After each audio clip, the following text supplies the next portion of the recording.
Or, She starts the meeting oh, okay, I might not see it then.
Oh, did you check the commands yet?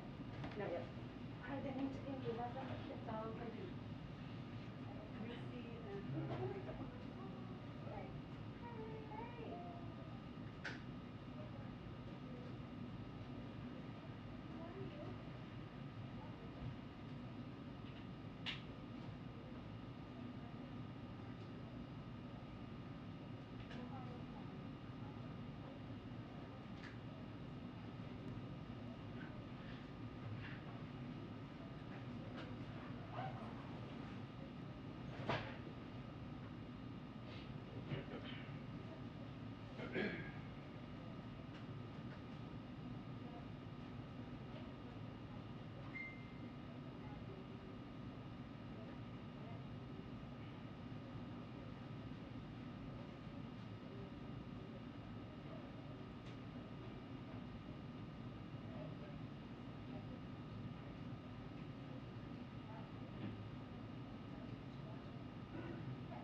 two on the list are on, and the third person. I don't remember whose name. Can you reply all? I did. With the wavelength. Okay, remind me. Can you type for a minute?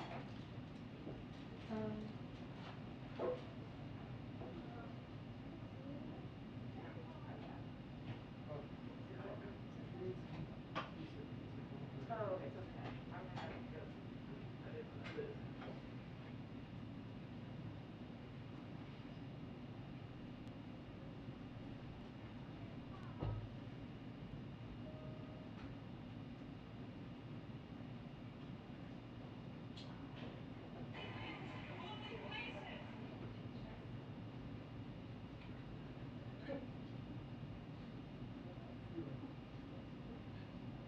I know.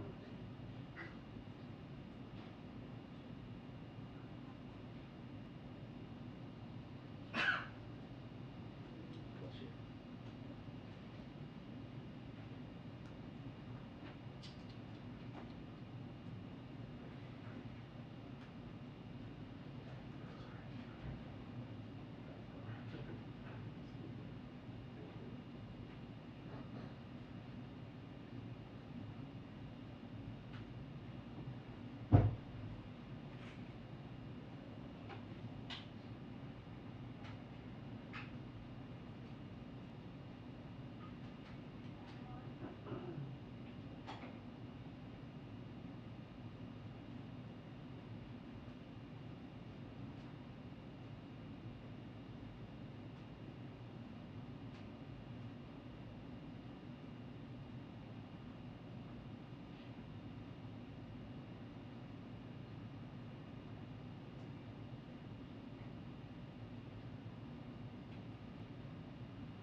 How are you? I'm doing well. How's your life? It's good. It's good. So I got back to France. Oh, cool. In 2.5 years. Since you or since your husband? Since I went 2 years. Oh, that's fine. How's your wife? Yeah, how's things with you? Not much. Not much. I mean, I guess I just got back from Ukraine. You were in Ukraine. I saw you in Europe. Were you also in? I was in Yeah, I saw Europe. that. I saw that. Yeah, it was great. That's good. How was it? Relief? Very briefly. Actually, basically when I got back, I was in Kiev. Okay. Traveled all over the country. That's sweet. How was it? It was good. It was a good experience. It was obviously tough at times, harsh, quite brutal. What were the just experiences like? Pain in the ass, physically so, you know, to freedom, that was intense. And after you got home, it was like walking across the border, that was great. And 2 years, Well, I'm not surprised. That's great. Good for you. That's fantastic. what's that? You just are not doing that. I'm sure you're not surprised. Yeah. But Yeah, that's great. things are going stabilized a bit. Yeah, things are great. Oh, yeah. Yes. Was that real great or was that No, real great. okay? Um, Brian is moved here. Oh, wow. Brian Lowry. Lowry. Wow. Actually, the president of politics everywhere. It's Wow. it's great. Remember Girl Terry? Moving. That name sounds familiar.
times, and Yeah, yeah, that's.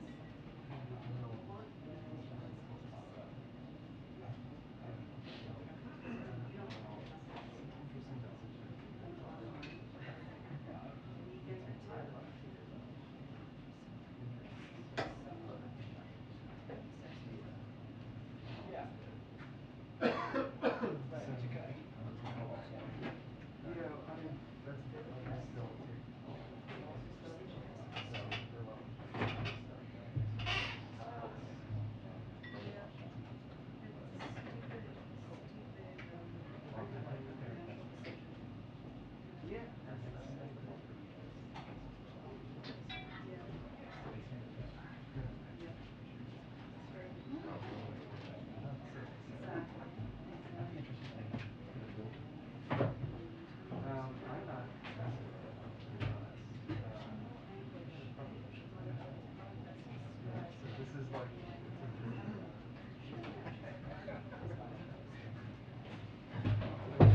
Hey, yeah. What are you gonna do the rest of the weekend? Hey, how are you? Good, how are you? Yeah, not bad. I need like another week, I feel like.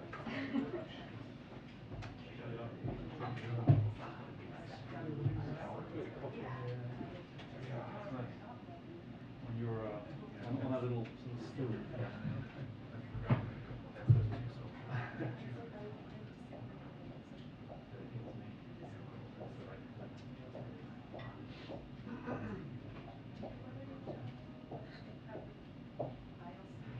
Do you ever have aisle seats? Yeah. Yep.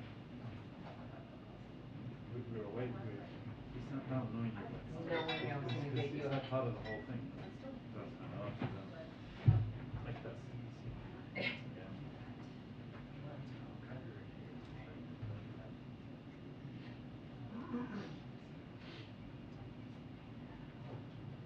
Did you do the quiz this week? Yeah. How did it go? Oh gosh, yeah. You usually get results. I think it's the Olympics. Oh. Yeah, they did the Olympics. As far as I know, we're sitting.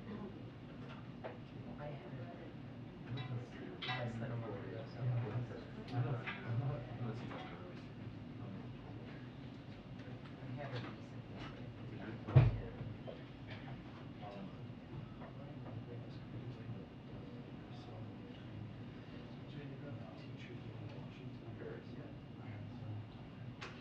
Did you? Is that true? Okay, that doesn't surprise me. I mean, he's been with the. He has it. Well, not because this is already really famous faces on the president. Well, he's on the way out.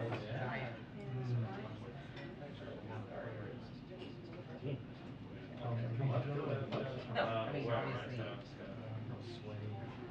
No, she's a wife. Yeah. I'm surprised they got How's it she feeling? so quickly. Yeah. I mean, Yeah, I did mine in Columbia Heights, and I was expecting When did all you the get it? problems of the world, and Yeah. it's just smooth and like She's nice great. and Oh, are you feeling it? Like extra sad.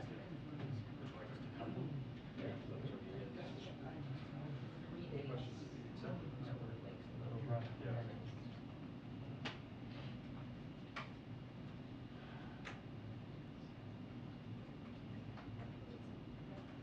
So you're the last survivor.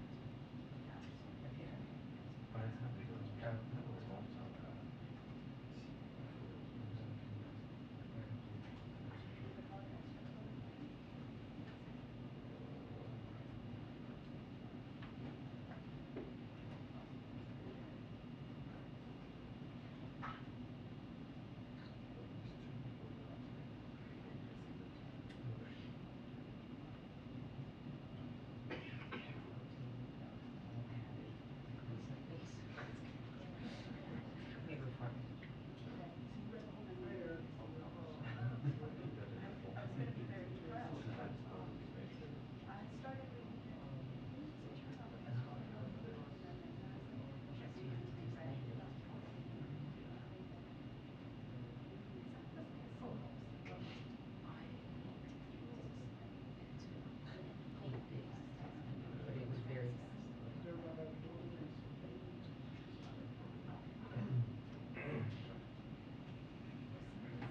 2-minute warning to press briefing, 2-minute warning to press briefing. Thank you.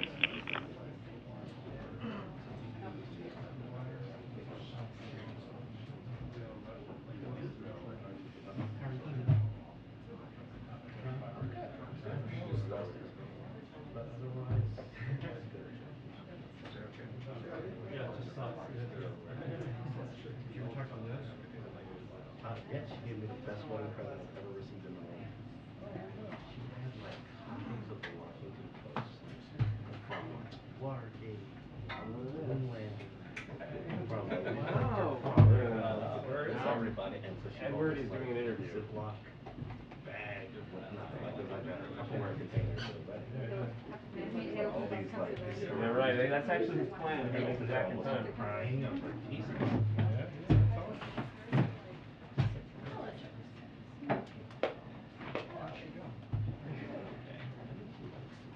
No complaints. She's still in Just her returned She from is. Alabama. I think she's got a promotion or two. And she's kind of switching from grace to just made her more ambitious. Leader speech about like how high she can go and start with these other folks. Oh, I'm sorry. I'm sorry. Yeah. I mean, I don't think we can go much higher than like investigative reporter at the dollar store. The question was always whether she would go somewhere else.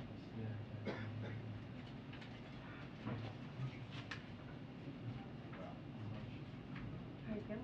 Surviving? You recovered? Did you sleep a few days? A little bit. I took Monday off. Good.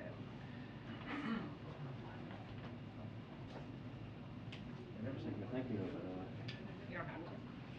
Thank you for including me.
everyone.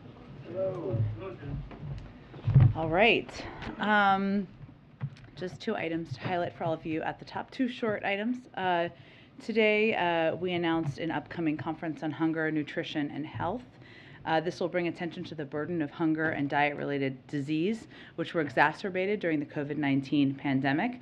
At the conference, we will release a new national strategy to eliminate hunger and reduce diet-related illnesses such as heart disease and eliminate disparities. The strategy will catalyze the public and private sectors around a coordinated strategy to accelerate progress and drive transformative change in the United States. Also, I know the President spoke about this morning, but I just wanted to lightly touch on the fact that during the President's first year in office, the deficit fell by over $350 billion. Again, fell by over $350 billion. And that announcement this morning, his remarks were based on the Treasury Department's revised estimates of the government's financing needs for this fiscal year. The Treasury Department also announced, the President touched on it this morning, that it will pay down the national debt this quarter for the first time since 2016. So I just wanted to note those items, and then Amar, why don't you kick us off? Thanks. I had just a couple on related to the Alito draft opinion that leaked. First is, does the President believe that Justice Kavanaugh and Gorsuch misled or lied to senators about their views on Roe? Well, again, given that while the Supreme Court has validated the document, they have made clear that this is not a final opinion. So the President, I don't have anything to speak to in terms of his views on where members may or may not be, or Supreme Court justices, I should say, may or may not be on a final opinion. And secondly, President Biden again this morning warned that the draft abortion opinion could go beyond the issue and jeopardize other basic rights. And I think this morning he specifically talked about LGBTQ issues, if I remember correctly. Does he want the court, does he think that this opinion needs to be, at minimum, narrowed? Well, again, the President, as much as he spoke yesterday, both in a written statement and also to all of you who are traveling about his strong views about this leaked document, he's not going to prejudge or have a comment on an opinion that has not yet been issued. What he was speaking to, and he touched on it again this morning, was his long history working on a range of these issues. As you all know from his biography, he led the fight against the nomination of Robert Bork, and what struck him in reading the leaked document was how some of the language reminded him of Robert Bork's view of the narrow definition of how one should analyze or review what the Constitution allows for. And if you remember during those hearings, I know many of you, including myself, were quite young during the time, but we all read history. Part of the big debate there, or the big discussion, was the Griswold versus Connecticut case, which was related to privacy and whether married couples should be able to have the privacy to purchase contraception. And so I think what you're hearing play out is the President's own reaction to what he saw in these documents and his view that the protection of privacy and the protection of the ability of women to make decisions about their health care with their doctors, about people to be able to choose who they marry, and to him reading that reminded him of how important those protections are, and that's why you continue to hear him talk about it. Finally, if I could just ask briefly on Chairman Powell. He just said that the Fed is limited in how it can deal with supply shocks that have been leading to higher inflation. So what more can the White House and Congress do given that challenge? Well, I would note also, as you and others have reported, that there were announcements made about decisions, actions the Federal Reserve intends to take, which are consistent with what they have said they would do to date. And the President has said in the past that it's appropriate, and he supports their decision to recalibrate. So that remains his view today. In terms of what more we can do to address inflation, I mean, I would also note that during his comments, Chair Powell also noted the strength of the economy. He also noted that there's a path for a soft landing without pushing the economy into recession. He had a lot to say, of course, during this press conference, so I just wanted to note a couple of the things. But what more we can do beyond, of course, course, respecting the independence of the Federal Reserve and the decisions they make, including those announced today, is to continue to take steps to address costs for the American people. Chair Powell also said, or echoed, I think it was in response to a question, the point that energy prices, and specifically the invasion by President Putin, was having an impact on inflation. And so one of the president's primary focuses right now, as you all know, is taking any step we can to bring down costs, whether that is the historic release from the Strategic Petroleum Reserve, leading the world in their own release, continuing to talk to large global providers of oil and what they can do to help the global market, even the announcements we've made over the last couple of weeks about E15, and taking any step we can to reduce those costs, and also continuing to have conversations with leaders on Capitol Hill and members about steps we can take to reduce costs for the American people, whether it's child care, health care, elder care, prescription drugs. All of these have an impact on people's day-to-day lives. Go ahead. Back to abortion, if I can. Yesterday you said the leak raises eyebrows, including for many here in the White House. But does the White House explicitly condemn this leak, or has seeing this draft been seen as welcome by some here? I don't think we have a particular view on that other than to say that we certainly note the unprecedented nature of it. What we are mindful of, and I spoke with the President about exactly this question yesterday, and obviously it's up to the Department of Justice to determine what, if any, action they will take, and I know obviously there have been calls for that from some Republicans, but also members of the Supreme Court. But our focus is on not losing sight from what the content is in the draft and what is at risk here. And while we have heard a number raise concerns about the leak, our focus is on highlighting what the content in there would put at risk for women across the country. So again, we'll leave it to the Department of Justice to make a decision about that. I would note that many Republicans have wanted to talk about that and not about whether they support the protection of a woman's right to choose, a woman's right to make decisions with her doctor about her health care. Maybe not a surprise, given by more than a 2-to-1 margin, Americans want the Supreme Court to support abortion rights. As for the content of the draft, the document, the draft, it is of course a draft, but if the Supreme Court does move to strike down Roe, should Americans be prepared to accept that decision as legitimate, and would President Biden accept that decision as legitimate? Well, I can't speak for what actions could be possible on the legal front. I would point you to the Department of Justice on that. But what I can tell you will happen is, and this is what we are preparing for the possibility of, that if Roe were to fall, abortion would probably be illegal in about half the states in the country, up to 26 states, particularly in the South, the Midwest, and West, who have all spoken out, many leaders, about how they're poised to restrict or ban access. Some have even taken action, even as recently as yesterday, as crazy as that sounds. And depending on the court's decision, 13 states even have trigger laws. Trigger laws mean they would basically immediately put in place bans. And as a result of all of this, tens of millions of women may lack access to reproductive health care services as soon as this summer, if that were a decision to be made. I'd also note, and as we're thinking about and working with not just the Gender Policy Council, but also the Department of Health and Human Services, also members on the Hill, also the Council's office, what we're really focused on is the impact this would have. It would dramatically reduce access to reproductive care, particularly for women with low incomes, women of color, women in rural communities. We know that 75% of those seeking abortions are living at or below 200% of the poverty level. And the majority of patients seeking abortions identify as Black, Hispanic, and AAPI. So if you look at the 26 states, let's take for example, or the 13 to 26 depending, and you look at a map, that means that women, the majority of whom are below that poverty level and are Black, Hispanic, or AAPI, are going to be forced to figure out how to travel, how to take time off of work, how to get childcare. It is a prohibitive cost. It will not be safe, and that is what we are focused on working to address as we're making policy decisions and considerations. It sounds like you're saying then that's a yes, he would consider this a legitimate decision.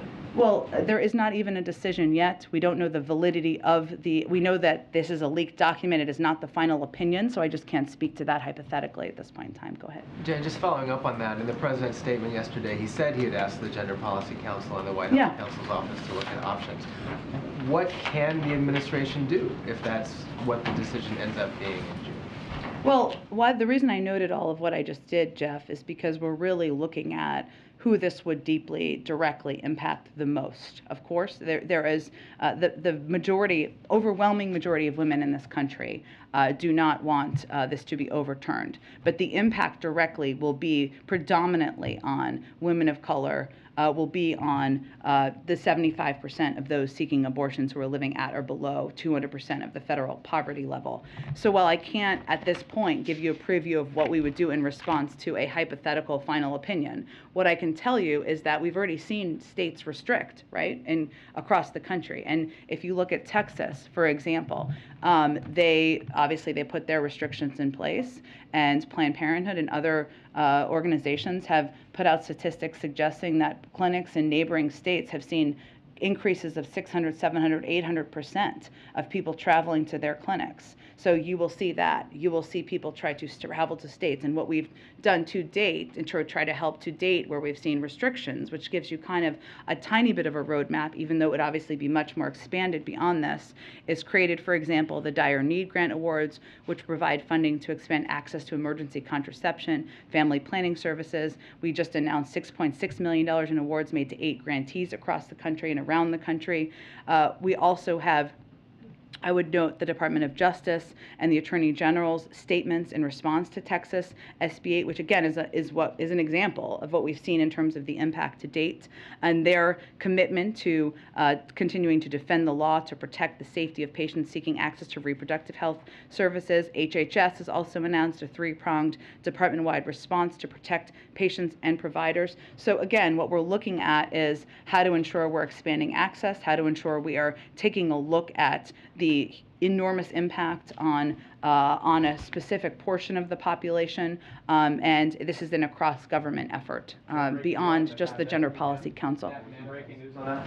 Sorry, go ahead, Jeff, go ahead. I was just going to ask, would that manifest itself in executive orders, or what specifically might the framework for that kind of action be? We're not there yet. Obviously, what we've done to date, Jeff, is taken steps through, obviously, the Department of Justice, which they can speak to, through grant programs and funding programs that we've been able to put in place to date to address even restrictions that are in states to date, which is not the same as the Supreme Court overturning, and we will build on that from here. What was the breaking news? We just learned that the Secretary of State, Antony Blinken, has tested positive for COVID via PCR test. If you could walk us through what more you know about that. We've received a statement from the State Department, but most notably, the most recent time he was face-to-face with the President and the circumstances.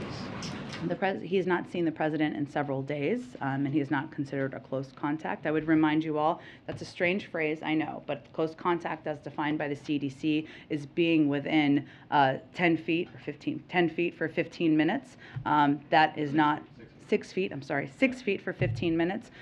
He has not been and has not seen him in several days. So for clarity, because we're learning about a lot of cases right now, it's not the first time Washington's seen these ricochet. It's been going on for several weeks.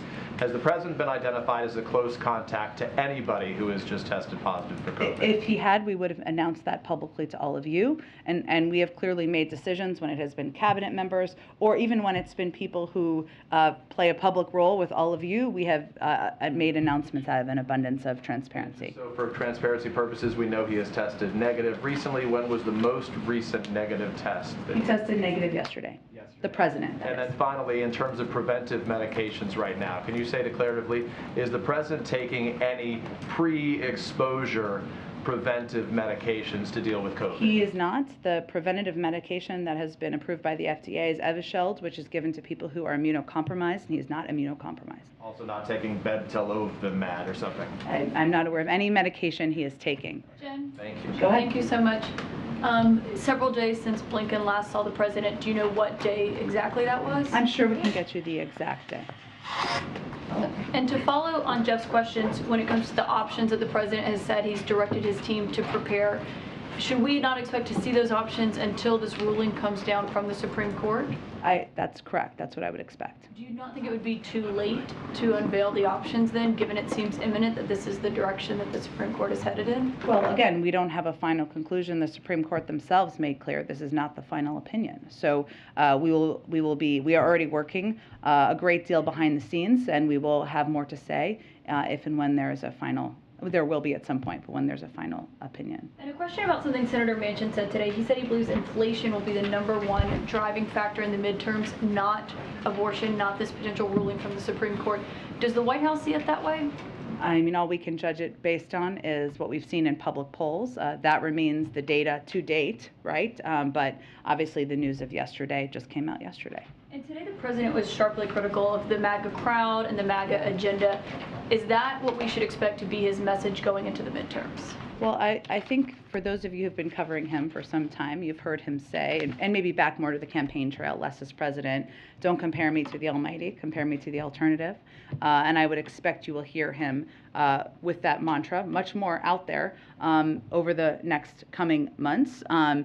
He has been struck clearly because he has talked about this, as you mentioned, Caitlin, this morning, and he also has made comments over the last several days about the direction of some in the Republican Party, the MAGA direction of some in the Republican Party, and he's been struck by the hold his predecessor seems to have on far too many members, not all, but far too many members of the party. And what we're seeing, the latest antics, make clear that they are at war with Mickey Mouse. They're against allowing women to make choices about their own health care, against lowering the cost of prescription drugs.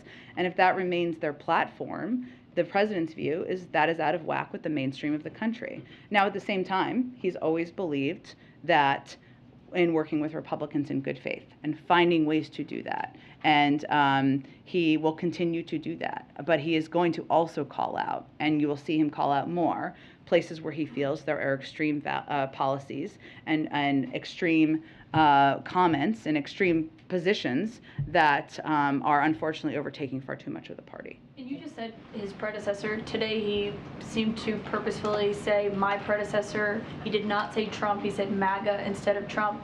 Is that deliberate? Well, as far as I know, he's not on the ballot.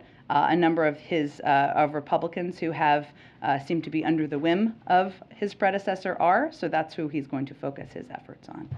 Quick question about interest rates with the Fed's action today. As interest rates go up, the cost of carrying the national debt also increases. Interest payments go up. Yeah. Are there any concern about possible complications with the president keeping his deficit reduction pledge? The cost of paying interest on the national debt is going to go up as interest rates go up.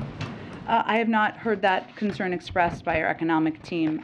We are proud of the announcement made this morning, hence the president spoke to it, and taking additional steps to reduce the deficit remain his commitment. So I have not heard that concern from them. Other question. Axios is reporting that in his meeting with Mark and Deborah Tice earlier this week, the president pledged to directly engage with Syria to try to secure Austin's release. Is that true? Well, I would note that our hostage negotiator, our Roger Carstens, that is the type of work that he does and will continue to do. Go ahead. Thanks. Jen, why did you guys say anything about the leaked draft memo at the Supreme Court? How do you mean? Well, in the past, you have declined to comment on leaked materials, so why now? Well, Peter, I think as you would note and was reported, the Supreme Court confirmed this document was accurate, even if it is not the final opinion. The president had a statement out before they confirmed that it was real. So and in that changed? statement, he made clear, we don't know if this is accurate. We don't know if this document is accurate or the leak is accurate. And to follow up on a question earlier, does the president think the leaker should be punished? Again, that's up for the Department of Justice and others to determine. What our focus is on is not getting our distracted or our eye off the ball of what is most important to people across the country here, which is not the leak and the story of the leak. It is the fact that women's health care is at risk for millions of people across this country. The president said today, what happens if you have states change the law saying that children who are LGBTQ can't be in classrooms with other children? What is he talking about?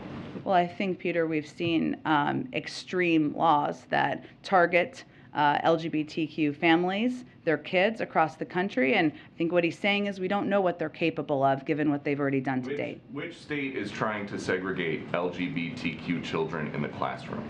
Well, I think we've seen laws that are incredibly discriminatory. That's what the president's referring to, and the fact that he doesn't know what additional steps could be taken by extreme wings of the party that would rather divide rather than work on issues that the American people actually are focused on and actually impacting them. So another one about abortion. Why is the president talking about the judgment to choose to abort a child?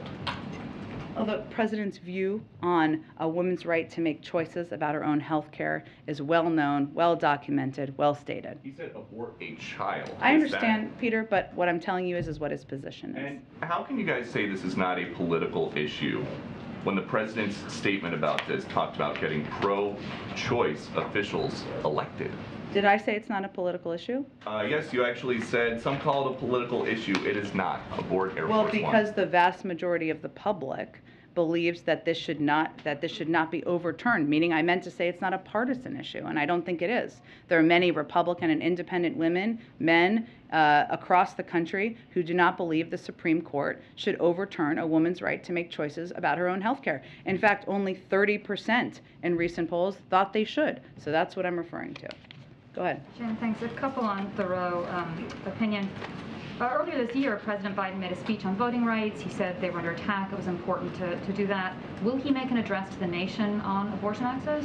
I don't have anything to predict about an address to the country. I can tell you that you've heard him speak about his views today and yesterday, and it's only been 2 days since we saw the leaked documents. And on the comments today and yesterday, when he was asked about abortion, the president really focused on privacy, LGBT children, married couples.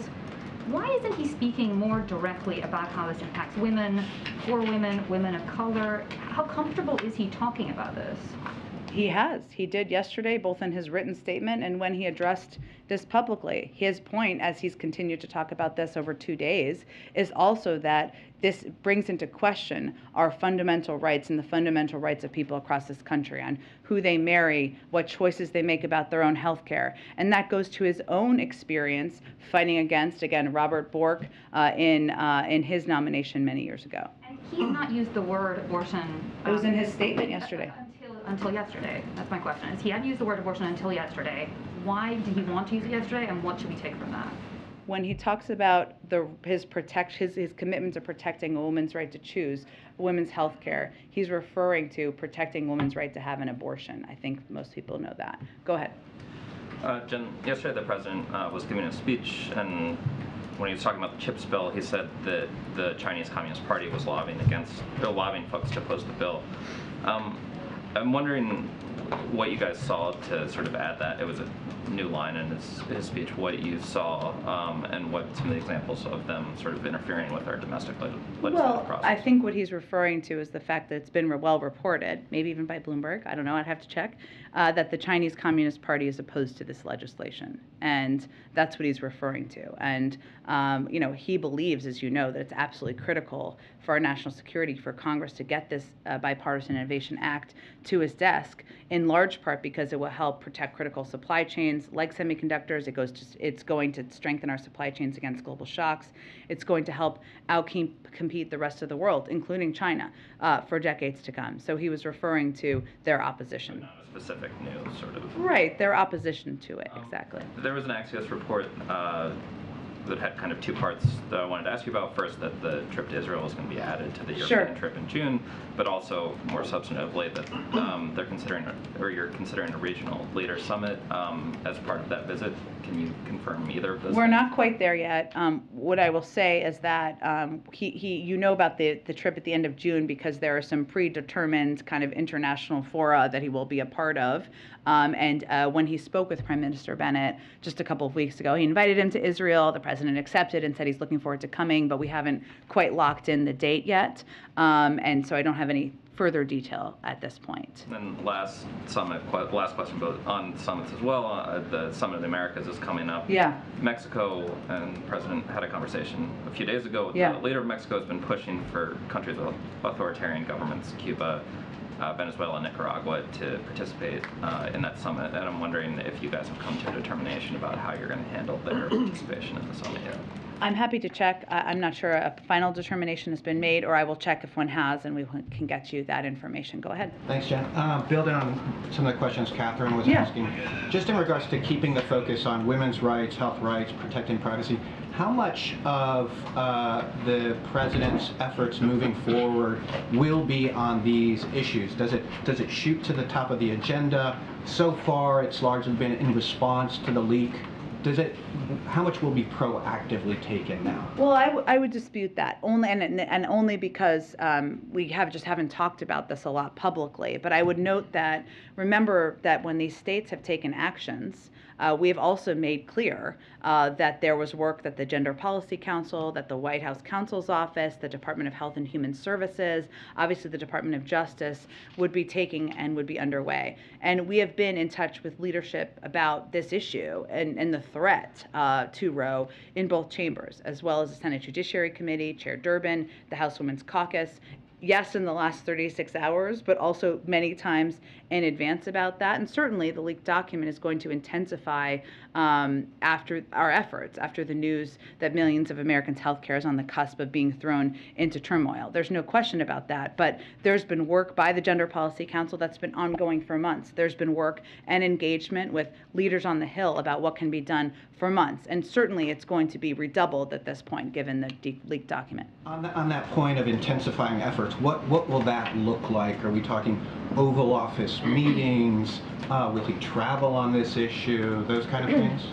I don't have anything to predict in terms of his schedule at this point, but what I can tell you is that, as you've seen, this is an issue he has proactively talked about in the last 2 days, both of the 2 days since the document leaked. The vice president went and gave a rousing speech at Emily's List last night, but a lot of the most important work is going to happen behind the scenes, and that is going to be the work that is done across the government to determine and prepare for what steps can be taken should this final decision be made.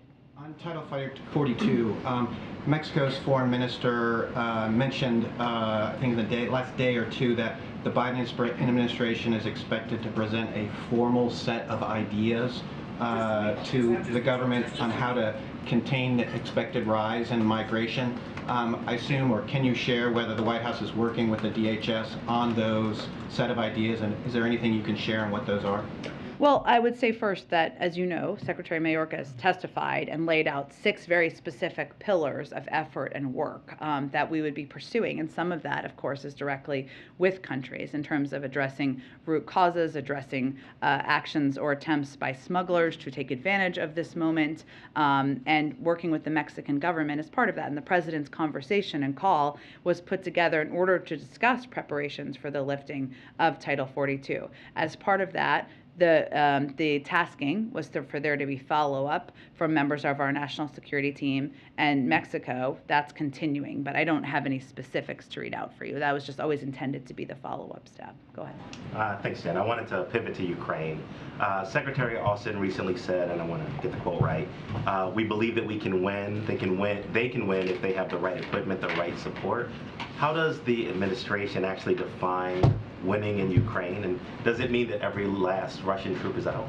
Well, first I would say the way that President Putin defined winning a war that he started from the beginning was taking over Ukraine, enveloping Ukraine into Russia, taking away their territorial integrity and their sovereignty. Clearly, that has not been successful. You know, he expected and was planning to be marching through the streets of Kyiv victorious next Monday. Clearly, that is not what is going to happen. He wanted this to be a moment to divide NATO, to divide the West. Clearly, that is not what is happening. We've said we want Ukraine to win. We're going to do everything we can to help Ukraine defend its sovereignty and territorial integrity and to strengthen the Ukrainians' hands on the battlefield and at the negotiating table. That's our role. And they are defending their homeland courageously and bravely from the continued attacks from the Russians. But they're going to define at the negotiating table, as we're strengthening our hand, what they consider success on the battlefield and at the negotiating table. And we're here to support their efforts. I just want to follow up to make sure I'm clear. So if Ukraine is fine with Russia taking over the eastern part of the country, for example, is that what the U.S. would consider a win? Is that what? The Ukrainians are going to define what a successful outcome looks like for them. But what I think is important to note and not lose sight of is how the Russians have defined this. And they have already lost by their definition. They have not taken over Ukraine. President Putin is not going to be marching down the streets of Kyiv. They will not own the territorial integrity and sovereignty of this country. They have not divided NATO. So now at this point, yes, what we're trying to do is strengthen their hand in the negotiating table, both by supplying weapons on the battlefield, and supporting them with whatever needs they have. But it is for them to define through those negotiations. Go ahead. Two questions, abortion related.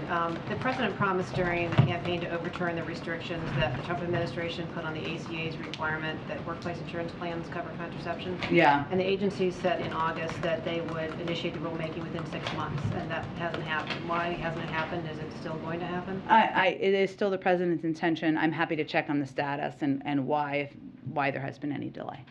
And then following up on Catherine's question on the president using the word abortion yesterday and today, just to be more specific about it, was that a conscious choice to use that word since he hadn't been using it much before? Did he specifically, now that the stakes are much higher, did he specifically start using the word abortion because of that? No, he approved the statement, made comments of his own accord today, so I don't think there's more to analyze about it. Go ahead. Hey, Jen. The president toured into MAGA, as you referred to. He called them an extremist group. And he also issued a statement on Ohio today, but he was talking about Shontel Brown in the Democratic primary. So my question is, what is his reaction to the Republican Senate primary, and does he view that as Trump gaining more control over the Senate and the process, potentially what happens 2 years from now? I'm going to be very careful about getting into the midterms here. I don't make the rules. I just follow the rules from this podium. And I know the president, of course, as you noted, Jeff, spoke to, made comments himself this morning about the extreme direction the Republican Party is going in. Look, I would just say our focus continues to be on highlighting the fact that congressional Republicans want to raise taxes on half of Americans, squeezing the budgets of middle-class families. If you don't believe me, you can check out Senator Scott's website. I guess he's called for that, and we certainly agree. We hope you check out his website. Why he toured into MAGA today? I think I answered this a little bit earlier, but I'm happy to reiterate. You know, he has been struck by the hold his predecessor seems to have on far too many members of the party. And while he has always worked in good faith, will continue to work in good faith on addressing issues the American people have, whether it is bringing down costs, expanding access to health care, and there are areas where we feel we can have continued success. Who is opposed to addressing opioids or doing more to help veterans and address burn pits? But he's still going to call out where he sees extremist actions and extremist rhetoric, and I'm just not going to get into specific outcomes of the primaries from here. On the abortion aspect, Elizabeth Warren said she was angry by that draft opinion. Was the president angered by the draft? I think you heard anger in his voice yesterday, for sure. Go ahead. Jen, yesterday you said the president was still reviewing the report from his presidential commission on the Supreme Court. That was issued several months ago. I guess I'm wondering why that review is taking so long, and is there any renewed urgency on that review given the draft that we've seen leaked from the court? Well, I think it's important to remember that the report was never meant to be recommendations. In fact, it's not recommendations. It was an analysis done by 30 legal experts with a diversity of backgrounds and diversity of views. About a range of issues, not just court expansion, but term limits and a range of issues. But it was never intended to have an outcome where he came out and said, I accept or decline recommendations. It was just a resource he was looking to have and one he appreciates and will continue to review. Is there any renewed urgency, though, around weighing in on that report and what those experts, put together on the court since we've seen this draft come out, though? In what aspect? Seeing, there was a lot of discussion around term limits that was in that report. Anything about the issues that they studied specifically, and while it wasn't meant to be a recommendation, anything that the president has, claimed could be made changes to the court? I don't have any different or new announcements or positions to announce today. His focus, and he believes all of our focus, needs to be on what we're doing to protect women's rights and women's access to health care, and that's where his efforts will be focused in the foreseeable future. Go ahead. Thanks, Jen. This morning when the president was talking about the deficit, he said, my plan to continue reducing the deficit, and he rattled off a couple agenda items, including prescription drug reform, tax incentives for green energy, changes to the tax code, some pieces of the old Build Back Better. Yeah. And I just wonder, what is the president's plan getting that through the Senate, given the narrowing legislative window for this year. To continue having conversations about it that we don't talk about publicly, and encouraging members to have conversations with each other to see if we can come to a point where we have 50 votes to support a package moving forward. At this point, it doesn't seem like that's the case, given that Senator Manchin is off with, trying to do a climate bill through a bipartisan working group, and Senator Sinema continues to oppose changes to the tax code. So I think there's a lot happening behind the scenes in Congress that people are declining to talk about. Go ahead. Hi, Jen. Thank you. 2 questions, please. The MAGA crowd, as you call them today, this was almost half the people who voted in 2020. Does the president ever feel maybe he could have done more early on to try and reach out to those people? And does the extreme rhetoric basically signal that there's no going back now, and they're sort of out of beyond the pale for him? And yeah. I think what the president will be judged by Americans by his actions and what he does to make their lives better. And the point he's making is that there are the platform of and the policies of far too many of these Republicans, these MAGA Republicans, as he refers to them, follow the whims of calling out Mickey Mouse and opposing policies that will help make the lives better of many, many Americans who may have voted for Trump, may have been independent, may be Democrats, including lowering the cost of prescription drugs, lowering the cost of elder care, doing more to expand access to health care.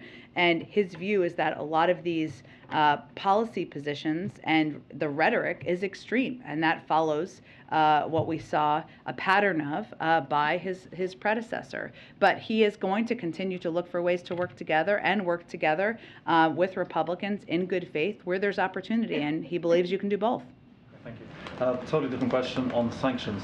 I know he said that he's going to be discussing that this week, and yeah. Not much left of the week. Is Patriarch Kirill a possible target of sanctions? And more generally, if you don't want to comment on that, does the president ever talk about Patriarch Kirill? I mean, he's a religious man, and he's obviously keenly interested in other countries' religions. He's emerged as a pretty remarkable figure, and now he's been sanctioned by the EU. The Pope said, "Don't be Putin's altar boy." Does the president ever talk about Patriarch? I would say no one is safe from our sanctions. We're continuing to review options, but I don't have any to preview today. Go ahead. Follow up on the sanctions. There seems to be a few holdouts within the EU, especially Hungary, for example, that are not so much on board with especially the oil ban. Is there any effort from the administration to sort of engage at any level on that topic to try to convince or give incentives to those holdouts to sort of get on board with the rest of the EU? Well, I mean, our view, we of course broadly support Europe's efforts to deny Putin revenue to fund his war with the EU's new proposal, but it will be up to them to finalize. We've taken strong action to ban Russian energy, but we have also been very clear that we have always understood that Europe and many countries in Europe are in different circumstances. So we'll continue to work with a range of countries, and applaud efforts to deny Putin's revenue to fund his war.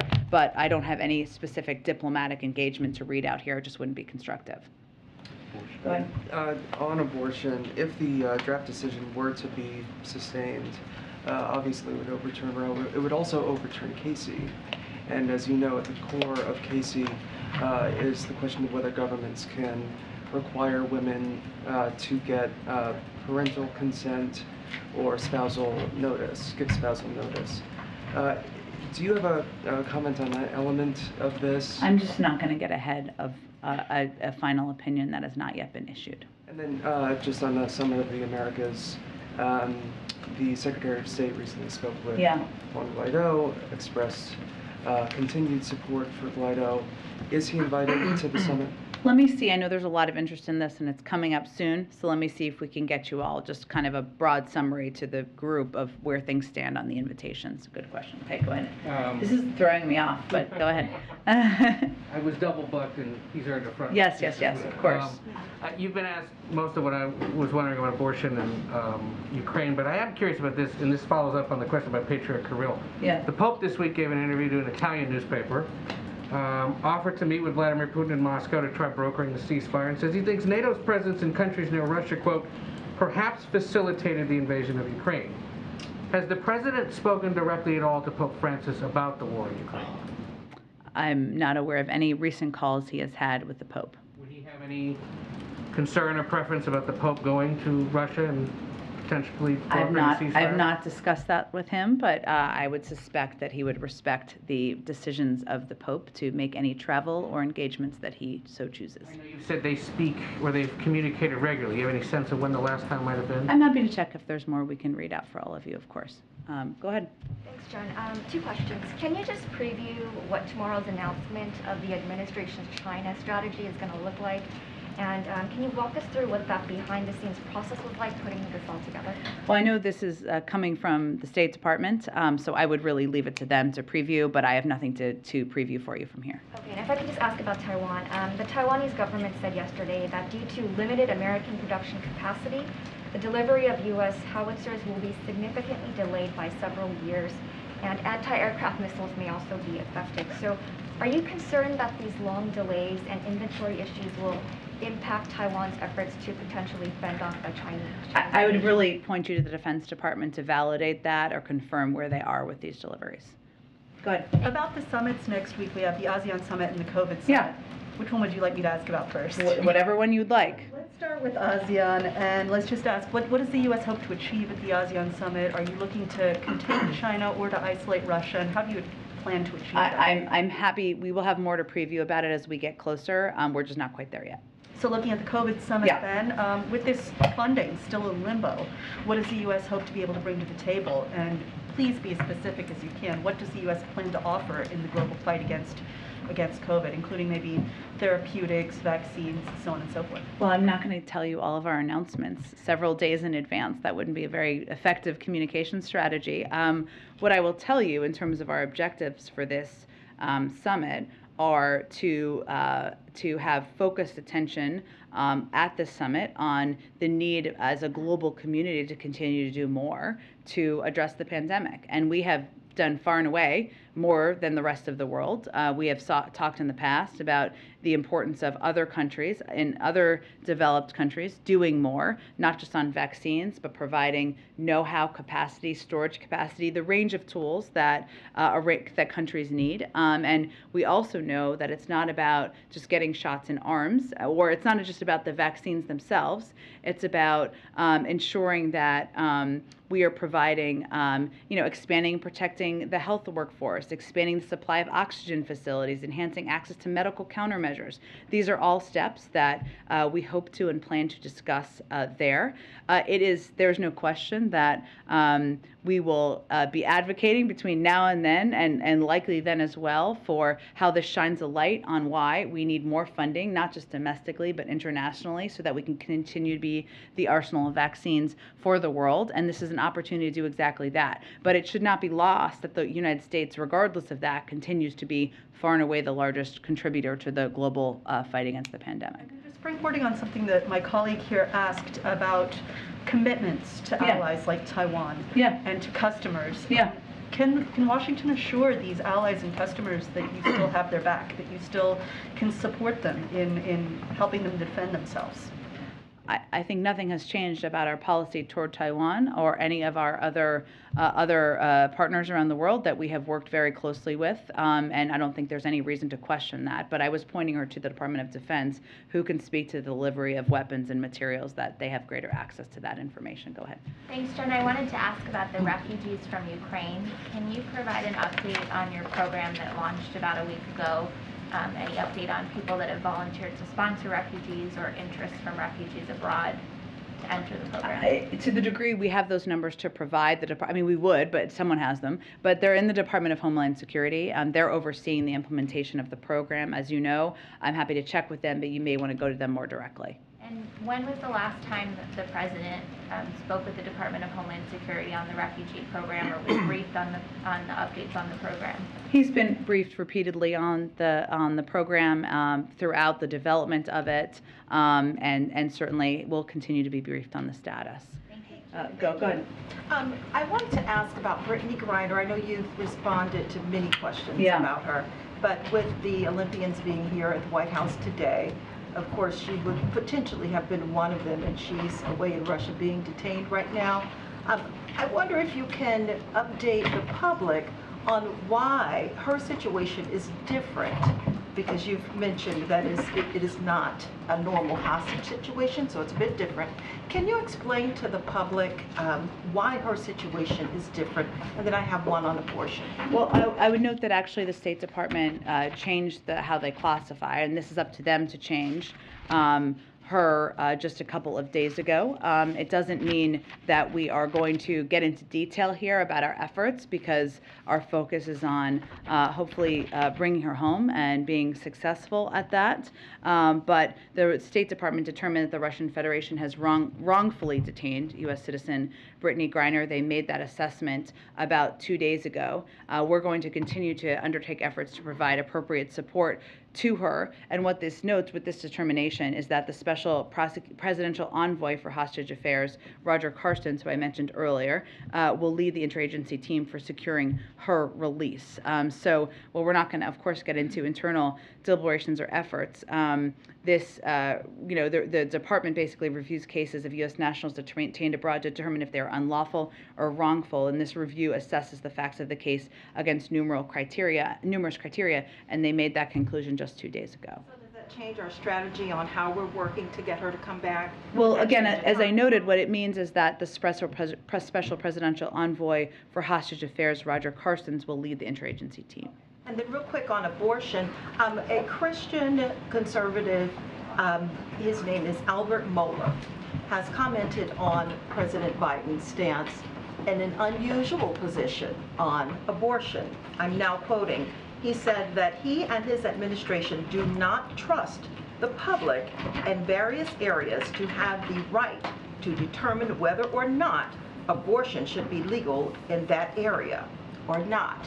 So he's essentially saying that Biden does not think that states should have the rights to determine how abortions, to the degree that abortion The president is legal or believes not. that it should continue to be federal law that women have the right to make choices with their doctors, as it has been for 50 years. And I would just say, with all due respect to the person you mentioned, even a Fox News poll earlier this month showed that 63% of Americans want Roe to stand. So I think that's actually kind of an outlier position as it relates to the American public. Go ahead. Thank you. I'd like to ask a question about Indo-Pacific strategy. People are talking about Indo-Pacific economic framework, and allies and partners are anxious that we're not given the information on what this framework is going to look like. Yeah. This is going to replace something like TPP, or could you give us some preview of what this framework is going to be about, and if this is going to be an issue when the president visits to Japan? I just don't have anything to preview at this point. I know there's a lot of interest in his trip to Asia. Understandably, it's going to be a great trip, but we'll have more. We'll bring Jake Sullivan or others to the briefing room to preview everything about the trip for all of you. I certainly recognize that the Summit of the Americas is coming up very soon, so I will work and I hopefully get you guys all more preview information after this briefing, and maybe we'll have more to say tomorrow. Okay, thanks so much, everybody.